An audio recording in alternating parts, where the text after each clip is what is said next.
Welcome to medical Maven. उम्मीद है आप सबकी एमडी कैट के लिए तैयारी अच्छी जा रही होगी। आज इस वीडियो में हम डिस्कस करेंगे एमएम टेस्ट नंबर 2 का केमिस्ट्री पोर्शन। केमिस्ट्री के पोर्शन से स्टार्ट लेते हैं। MCQ 37, the SI unit of Boyle's law constant is. तो एसआई यूनिट बॉयल्स लॉ का हमने मालूम करना है। अगर आपको याद हो तो बॉयल्स लॉ का जो कांस्टेंट है that is equal to P V. ठीक, ये किधर से आया? तो मुझे उम्मीद है कि आपको बॉयल्स लॉ का स्टेटमेंट याद होगा।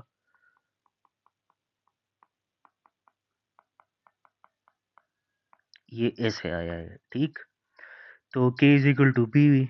अगर हम एसआई यूनिट में बात करें प्रेशर की, तो ये हमारे पास बराबर है पास्कल के, या फिर ये हमारे पास बराबर है न्यूटन मीटर स्क्वायर। जबकि अगर वॉल्यूम की बात करें तो ये हमारे पास बराबर है मीटर क्यूब के। यहाँ पर भी मीटर क्यूब आ गया, सॉरी ये न्यूटन पर मीटर स्क्वायर है, यहाँ पर भी मीटर क्यूब आ जाएगा। तो या तो हमारे पास जो बॉयल्स लॉ का कांस्टेंट है वो पास्कल मीटर क्यूब के बराबर होगा, और या फिर वो बराबर होगा न्यूटन पर metre square dot metre cube. लेकिन चूंकि मीटर स्क्वायर डिनोमिनेटर में है और जो मीटर क्यूब है that is in the numerator, तो ये पावर 3 पावर 2 के साथ कैंसिल हो जाएगा। तो हमें मिल जाएगा क्या? न्यूटन मीटर, जो कि जूल के भी बराबर है। तो हमारे पास बॉयल्स लॉ कांस्टेंट के 3 ऐसा यूनिट्स आ गए, पास्कल मीटर क्यूब, या फिर ये न्यूटन मीटर के बराबर है, और या फिर ये जूल के बराबर है। इन तीनों में जो भी हमारे पास ऑप्शन में मौजूद होगा तो ये हमारा करेक्ट ऑप्शन होगा। तो ऑप्शन बी में हमारे पास न्यूटन मीटर मौजूद है, तो ये करेक्ट ऑप्शन है। MCQ 38, the Charles law constant does not depend on. तो चार्ल्स लॉ कांस्टेंट अगर आपको याद हो तो that is equal to V by T, लेकिन इससे इसकी डिपेंडेंसी का पता नहीं चलता। इसके लिए आपने जाना होगा आइडियल गैस इक्वेशन पे, that is P V is equal to N R T. इसको हम चार्ल्स कांस्टेंट के लिए रीअरेंज करेंगे तो ये हो जाएगा v by T is equal to N R by P. अब ये जो v बाई टी है that is equal to Charles constant, तो ये हमारे पास हो जाएगा k is equal to N R by P. अब अगर इस इक्वेशन को देखा जाए तो जो चार्ल्स कांस्टेंट है ये अमाउंट ऑफ सब्सटेंस पे भी डिपेंड करता है और ये प्रेशर पे भी डिपेंड करता है। अगर ये डिपेंड नहीं करता तो that is temperature and volume. तो यहाँ पर जो करेक्ट ऑप्शन होगा that will be option C, that is temperature. बाकी अगर आप लोगों को चार्ल्स लॉ के ग्राफ्स के बारे में जानना है तो मैंने ऑलरेडी इस पर एक कॉन्सेप्ट अपलोड किया हुआ है, आप लोग वो देख सकते हो। MCQ 39, the volume of a given mass of a gas is V at 10 degree Celsius, at which temperature its volume becomes doubled। तो अगेन हम यहाँ पर चार्ल्स लॉ का इस्तेमाल करेंगे। V1 divided by T1 is equal to V2 divided by T2। अब हमने मालूम क्या करना है? तो हमने मालूम करना है T2 को। तो इसके लिए पहले इक्वेशन को अरेंज करते हैं। तो ये हमारे पास हो जाएगा T2 is equal to V2 T1 divided by V1। ये हमारे पास इक्वेशन अरेंज हो गए। अब हम इसमें वैल्यूज डालेंगे, लेकिन रिमेंबर जो 10 डिग्री सेल्सियस है इसको आपने केल्विन में कन्वर्ट करना होगा। तो अगर हम इसको केल्विन में कन्वर्ट करेंगे तो 10 डिग्री के साथ हम 273 ऐड कर लेंगे, तो ये हमारे पास हो जाएगा 283 केल्विन। तो ये हमारे पास 10 डिग्री सेल्सियस आ गया केल्विन स्केल पे। ठीक, अच्छा, अब T2 इज इक्वल टू, तो एक है V2 की वैल्यू हमें दी गई है 2V, तो ये हो जाएगा 2V। T1 हमने ऑलरेडी फाइंड कर लिया केल्विन स्केल में, दैट इज 283, और V1 भी हमें दिया गया है दैट इज V, तो V हमने यहाँ पर डाल दिया। ठीक, अब ये दो V एक दूसरे के साथ कैंसिल हो जाएंगे तो बच जाएगा हमारे पास 2 इंटू 283। अब अगर हम इसको मल्टीप्लाई करेंगे तो हमें देगा 566। अब हमारे पास ऑप्शन में 556 मौजूद है, लेकिन हमारे पास जो वैल्यू आई है तो वो केल्विन स्केल में आई है और ऑप्शन में डिग्री सेल्सियस में दिया गया है। तो लिहाजा हम इस केल्विन स्केल को वापस से डिग्री सेल्सियस में कन्वर्ट करेंगे। जब हम इसको कन्वर्ट करेंगे तो हमें क्या करना होगा, 566 से हम 273 वापस माइनस कर लेंगे, तो ये हमें दे देगा 293।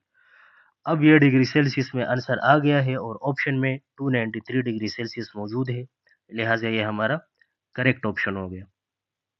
MCQ 40, the compressibility factor value for a real gas can never be.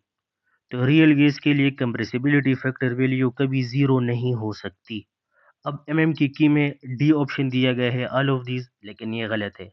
अब अगर बुक खोल लो तो वहां पर आपको नेगेटिव वैल्यू भी मिलेगी, पॉजिटिव वैल्यू भी मिलेगी, और ये नियरली यूनिटी भी होती है। नियरली यूनिटी कब होती है, जब आपके पास प्रेशर लो हो और टेम्परेचर ज़्यादा हो।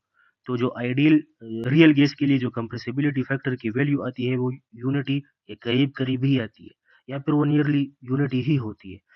ये डिविएशन कब शो करता है, जब आप प्रेशर को ज़्यादा करते हो, आप टेम्परेचर को कम करते हो।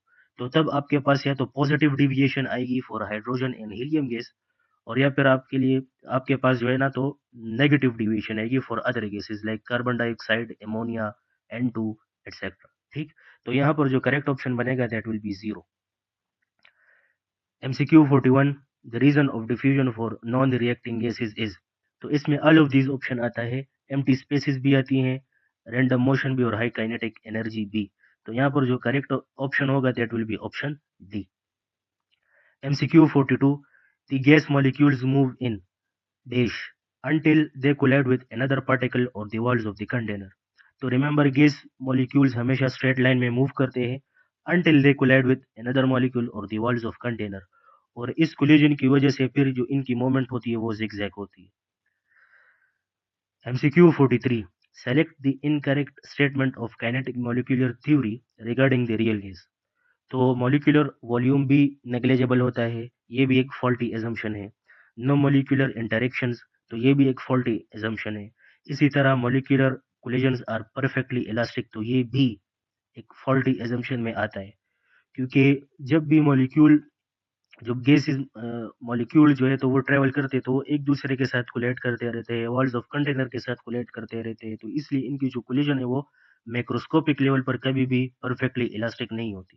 तो लिहाजा यहाँ पर जो करेक्ट ऑप्शन बनेगा that will be option D. MCQ 44, which of the following guess will show maximum deviation from the ideal behavior। तो आइडियल बिहेवियर से डिविएशन, मैक्सिमम डिविएशन कब होगी, जब मॉलिक्यूलर मास ज्यादा होगा और या फिर जो अट्रैक्टिव फोर्सेज है वो बहुत ज्यादा स्ट्रांग होंगी। तो इन चारों ऑप्शंस में अगर देखा जाए तो जो SO2 है, तो इसका मॉलिक्यूलर साइज भी ज्यादा है और इसमें हमारे पास अट्रैक्शन भी मौजूद है, जबकि बाकी गैसेस में अट्रैक्शन नहीं है। तो लिहाजा यहाँ पर जो करेक्ट ऑप्शन होगा that will be option D. MCQ 45, the URMS of a gas molecule is 100 meter per second if the molecular weight is doubled and the absolute temperature is reduced to half, the URMS will become।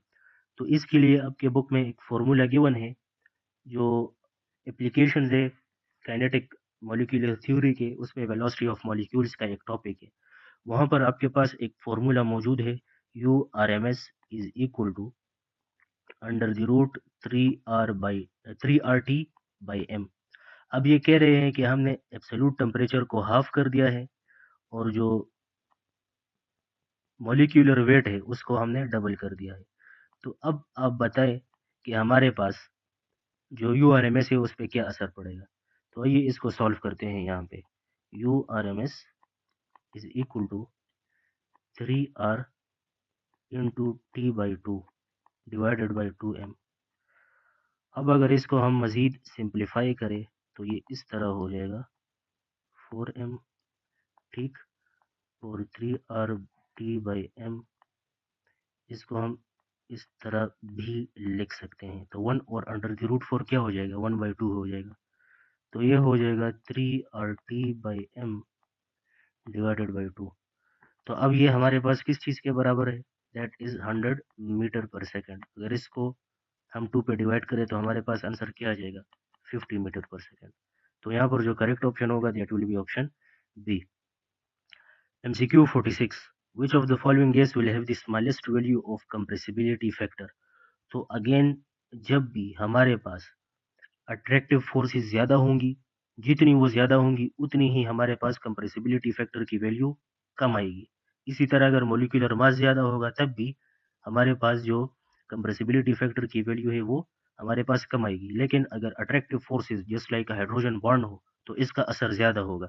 अब अगर options में देखा जाए तो NH3 हमारे पास मौजूद है और इसमें हाइड्रोजन बॉन्डिंग एग्जिस्ट करती है, जबकि बाकी ऑप्शंस में हाइड्रोजन बॉन्डिंग नहीं है।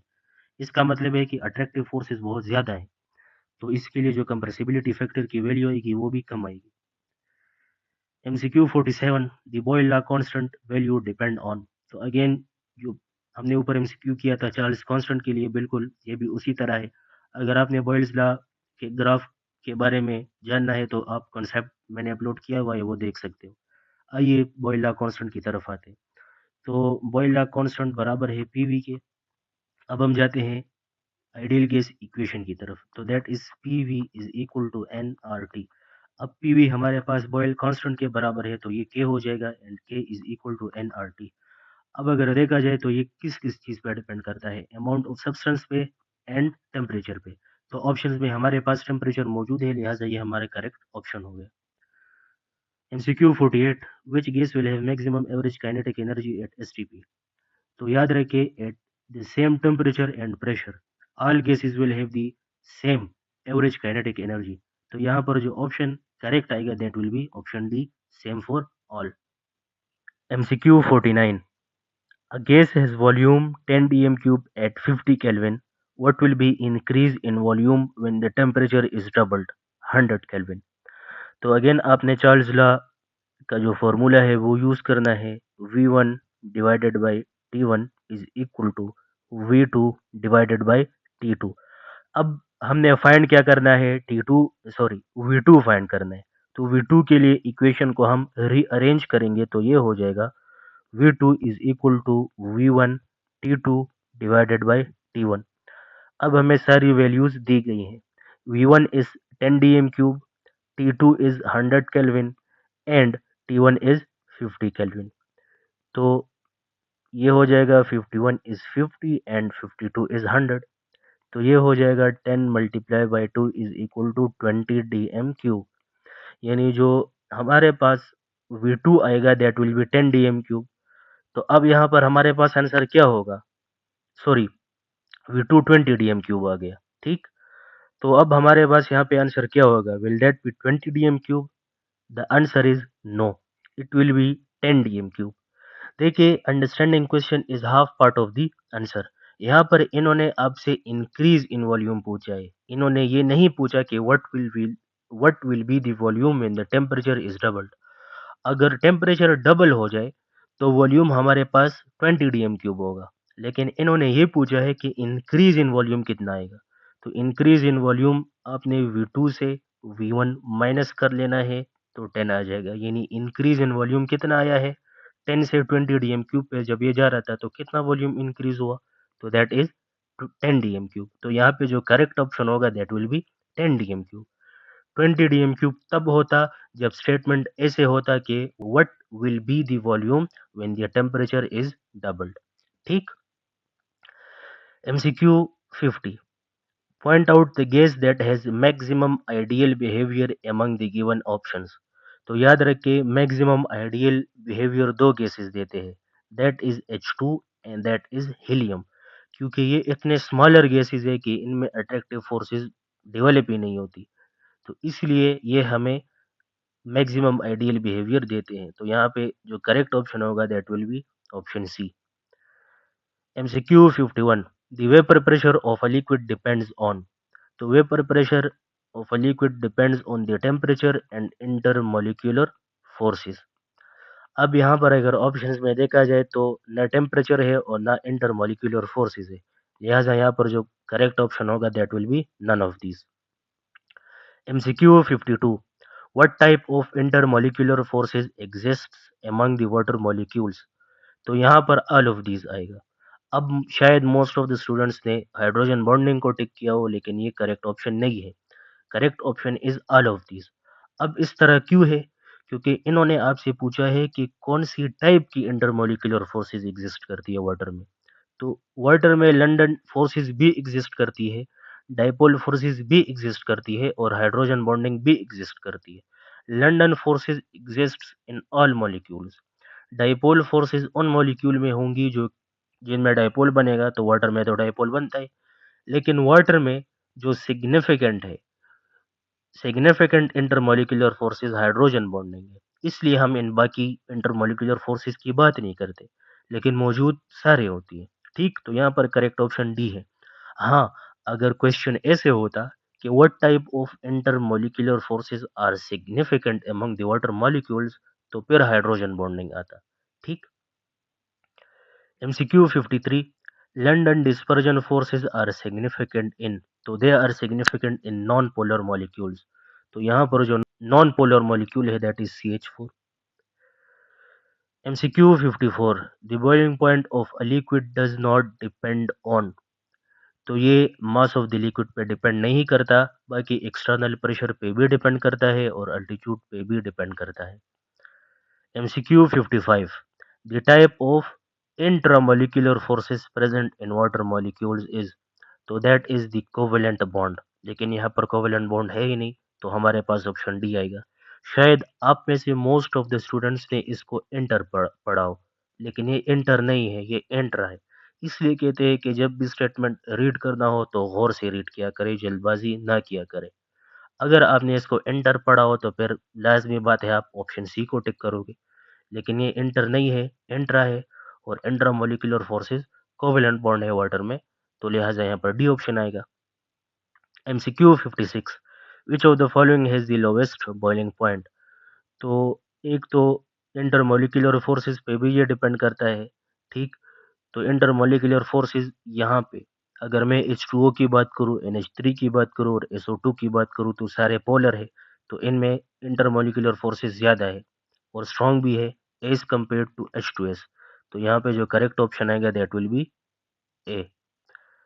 MCQ 57, how is the boiling point of a liquid affected with increase in temperature, तो that will not be affected, क्योंकि लिक्विड का टेम्परेचर आप इंक्रीज करो या डिक्रीज करो उससे हमारा कोई ताल्लुक है ही नहीं, तो इसलिए यहाँ पर जो करेक्ट ऑप्शन होगा that will B not affected. MCQ 58, which among the given should have the strongest hydrogen bonding, तो शायद आप में से ज़्यादातर स्टूडेंट्स H2O को टिक करें, लेकिन that is not the correct option. The correct option is C, क्योंकि fluorine is the most electronegative among these three, इसलिए जो हाइड्रोजन बॉन्डिंग होगी तो वो भी यहाँ पर स्ट्रॉन्ग होगी। हाँ, अगर नंबर ऑफ हाइड्रोजन बॉन्डिंग की बात की जाए तो फिर वाटर मॉलिक्यूल आएगा इसमें, क्योंकि इसमें ज़्यादा हाइड्रोजन बॉन्डिंग है as compare to HF and NH3। MCQ 59, which of the following type of intermolecular force is directional in nature, तो ये आप एप्लीकेशन ऑफ हाइड्रोजन बॉन्डिंग में पढ़ चुके हो, इसमें हाइड्रोजन बॉन्डिंग आता है। MCQ 60, which of the following liquids has the highest vapor pressure at its boiling point at sea level in an open container, तो अब आपने गौर करना है सी लेवल पे। याद रखें, अगर सी लेवल पे हम एक्सटर्नल एटमॉस्फेरिक प्रेशर की बात करें तो that will always be 1 atm। पहली बात तो ये हो गई। अब दूसरी बात, चाहे बेंजीन हो, चाहे वाटर हो, चाहे एसीटोन हो, ये तब बॉयल करेंगे जब इनका वेपर प्रेशर इक्वल करेगा एक्सटर्नल एटमॉस्फेरिक प्रेशर के। तो इसका मतलब है कि ये सारे के सारे तब बॉयल करेंगे जब इनका वेपर प्रेशर 1 atm के बराबर होगा। तो इसका क्या मतलब हुआ कि सबके जो वेपर प्रेशर है वो 1 atm के बराबर होंगे, तो that means that they will be same. MCQ 61, the volume of ice formed when 1 gram of water freezes is approximately, तो अगर आप लोग concept of H bond to explain the properties of water पढ़ चुके हो, जिसमें एक टॉपिक है एनोमलस बिहेवियर ऑफ वाटर, तो वहाँ पे कहते हैं कि जो आइस की डेंसिटी है at 0 degree Celsius that is 0.917 gram per centimetre cube, ये हो गई इसकी डेंसिटी। और मास आपको गिवन है दैट इज 1 ग्राम, तो मास विल बी 1 ग्राम।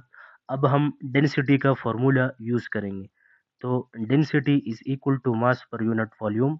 अब हमें चाहिए वॉल्यूम, तो इक्वेशन को इसके लिए रीअरेंज करते हैं, तो ये हो जाएगा V is equal to m/d। अब m क्या है, दैट इज 1, और d क्या है, दैट इज 0.917। इसकी जब हम कैलकुलेशन करते हैं तो यह हमें देता है 1.0 ग्राम पर सेंटीमीटर क्यूब। तो यहाँ पर करेक्ट ऑप्शन क्या हो जाएगा, that will be option C. MCQ 62, which of the following are momentary forces. तो मोमेंटरी मीन्स टेम्पररी। तो ये आप लोग पढ़ चुके हो ऑलरेडी लंदन डिस्पर्जन फोर्सेस के टॉपिक में, कि जो डिस्पर्जन फोर्सेस होते हैं वो इंस्टेंटेनियस होते हैं, यानी बनते हैं और टूटते हैं, बनते हैं और टूटते हैं। तो लिहाजा यहाँ पर जो करेक्ट ऑप्शन है that will be the dispersion forces. MCQ 63, the boiling point of water at 380 mmHg is। तो इस MCQ में कोई रॉकेट साइंस नहीं है, इसमें ऑप्शन सी आता है। इसमें कोई भी कैलकुलेशन करने की ज़रूरत नहीं है, ये आपकी बुक में मेंशन्ड है। वैक्यूम डिस्टिलेशन का जो टॉपिक है वहाँ पर 0.5 एटमॉस्फेरिक प्रेशर दिया गया है कि उस पे वाटर का बॉइलिंग पॉइंट 82 डिग्री सेल्सियस होता है। इन्होंने सिर्फ इतना किया है कि एटीएम की बजाय आपको mmHg में जो है तो वैल्यू दी है, ठीक। तो यहाँ पर 82 डिग्री सेल्सियस आता है। MCQ 64, which cubic unit cell has maximum number of atoms per unit cell। तो याद रखें, FCC के लिए जो एटम्स पर यूनिट सेल आते हैं दैट इज 4, HCP के लिए आते हैं 6, BCC के लिए आते हैं 2 एंड SCL यानी सिंपल क्यूबिक लैटिस के लिए आते हैं 1। तो यहाँ पर जो maximum number of atoms per unit cell होगा that will be HCP। MCQ 65, dry ice is an example of, so that is non-polar molecular solids, a recall based MCQ। MCQ 66, the transition temperature of a crystalline solid is always dash the melting point of the solid। तो जाहिर सी बात है इसको lower होना पड़ेगा, ठीक है, that will be lower.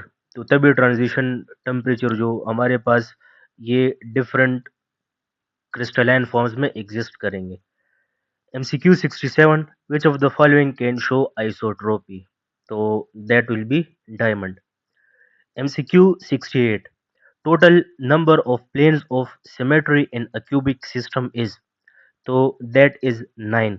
अगर आपसे एक्सिस ऑफ सिमेट्री का पूछे फॉर अ क्यूबिक सिस्टम तो दैट विल बी 23, और अगर सेंटर ऑफ सिमेट्री का पूछे तो दैट विल बी 1, ठीक। That is axis of symmetry और 1 is center of symmetry। MCQ 69, a unit cell in which alpha is equal to beta is equal to gamma is equal to 90 degree and A is equal to B but not equal to C will be। तो ये तो एक recall based MCQ है, आपके book में table given है, इसमें आएगा tetragonal. MCQ 70, the effective number of atoms per unit cell in a simple cube FCC and BCC are dash respectively। तो अभी हमने पिछले MCQ में ये ऑलरेडी डिस्कस किया हुआ है, ठीक। तो सिंपल क्यूबिक में 1 होगा, FCC में 4 और BCC में 2, तो यहाँ पर भी ऑप्शन करेक्ट है। MCQ 71, the packing pattern of Cl minus ions in NaCl is। तो दैट इज BCC। अगेन ये एक रिकॉल बेस्ड MCQ है, ये भी आपके बुक में मौजूद है। Cl ions may be regarded as having cubic closed pack arrangement in which all octahedral holes are occupied by Na ions। ये भी आपके बुक में जो NaCl का स्ट्रक्चर है फिस सेंटर क्यूबिक, तो उसमें ये एक्सप्लेनेशन मौजूद है। MCQ 72, which of the following is a molecular solid. तो शुगर भी है, ग्लूकोज भी है और आइस भी है, तो यहाँ पर जो करेक्ट ऑप्शन है that is all of these. MCQ 73, which one among the given is the least symmetrical crystal system. तो ये ट्राइक्लिनिक है, क्योंकि इसमें ना तो साइड्स जो एजेस हैं ना वो बराबर है और ना जो एंगल्स हैं तो वो बराबर है, इसलिए ये हमारे पास लीस्ट सिमेट्रिक है। MCQ 74, which of the following option represents isomorphs। तो इसमें हमारे पास NaCl आता है, क्योंकि इनकी जो एटॉमिक रेशो है वो भी 1 है और जो इनकी क्रिस्टल हैबिट है वो क्यूबिक है, MgO एंड NaCl दोनों का, इसलिए इसमें जो ऑप्शन सी है, तो that is correct one. MCQ 75, choose the correct option regarding the isomorphs. तो इनकी जो शेप होती है वो तो सिमिलर होती है, लेकिन जो केमिकल और फिजिकल प्रॉपर्टीज होती हैं तो वो डिफरेंट होती है, तो इसमें ऑप्शन बी करेक्ट है।